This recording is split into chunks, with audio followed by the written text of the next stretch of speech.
Welcome back to BSTT. It's Ben here, and today I'm talking about why Doc Rivers is overrated. So let's get right back into the video.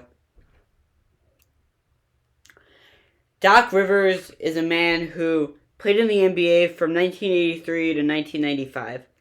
After he retired in 1995, he began coaching with the Orlando Magic 5 years later. And ever since then, he's had jobs as coaching, as his latest in 2022 with the Philadelphia 76ers. Doc Rivers is a man who, in 23 years of coaching, has gotten 1,043 and 735 with just about a 59% winning percentage, which those are solid and respectable numbers. But if I'm being completely honest, he is overrated. You cannot tell me the last time he's won a playoff series, as there's only not a playoff series. The last time, because if it was a playoff series, he won this year. The last time he won a championship, and that was only one time, and that was with the Boston Celtics in 2008. And if I'm being honest, he should have won more than one with the Celtics. That team was elite. It was Rajon Rondo, Ray Allen, Paul Pierce, and Kevin Garnett. 4 All-Stars, and if Rondo makes a Hall of Fame, which I think he might, 4 Hall of Famers. Not only that, he hasn't won anything else, and I don't think he's made it past the second round in a while.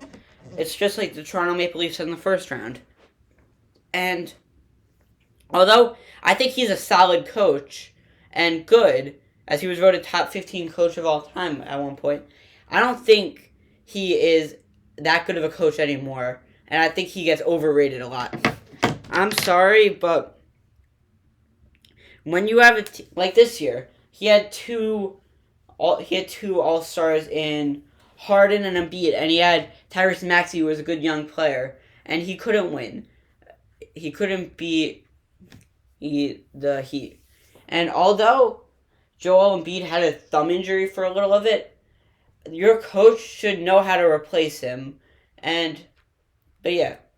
And then you had all the years in LA where it was Paul George and Kawhi Leonard. He couldn't make it past the second round. Then he had all the Lob City teams, which he couldn't do anything with. I spoke about the Boston Celtics. He also had the old Magic teams, which had, I think T-Mac was on it and Grant Hill.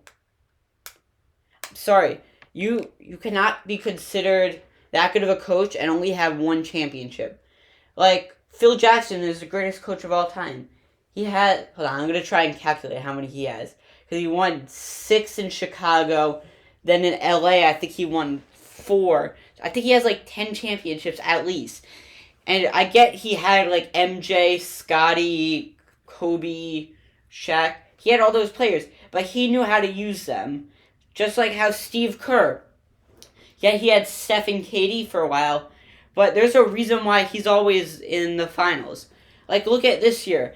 His team, he's turned Jordan Poole and Gary Payton into all-stars. He turned Poole into an all-star and Gary Payton Senior, Junior, into a respectable player. They were both in the G League last year. And it's not like just gives the ball to Steph and Clay and let them do work. He comes up with game plans. And although I do think Doc Rivers is a good coach, I think he is not as good as people talk about him. I think he's not a top 10 coach in the league, and maybe at best he's top 15. Because he hasn't done anything incredible throughout his career. He hasn't had like the underdog team. Look at Tom Thibodeau. Although I wasn't the biggest fan of him last year, he brought the Knicks last year, who had no one. He brought him out of nowhere. He signed with them, and he brought them to the 4 seed. Look at that. What has he done? Paul George, Kawhi Leonard. They're not underdogs. Joel Embiid, James Harden, Tyrese Maxey. They were underdogs in the series, But that doesn't matter. They made the playoffs. They weren't underdogs at any point. It's not like they weren't supposed to be there. They were a team that should have made it farther. Last year with the whole Ben Simmons thing, they made it nowhere. What I'm trying to say is he's a fine regular season coach, but in the playoffs he just chokes every year. And you don't hire a coach just for the regular season. You hire someone that 82 games or 110 games, no matter how many games they have to play, they'll give you their best shot and they'll win you most of those games. I don't think he did that, and although I don't think he's a terrible coach, I think he's overrated. But that's just my take, so please like, subscribe, and have a nice day, and I'll see you in the next video. Bye!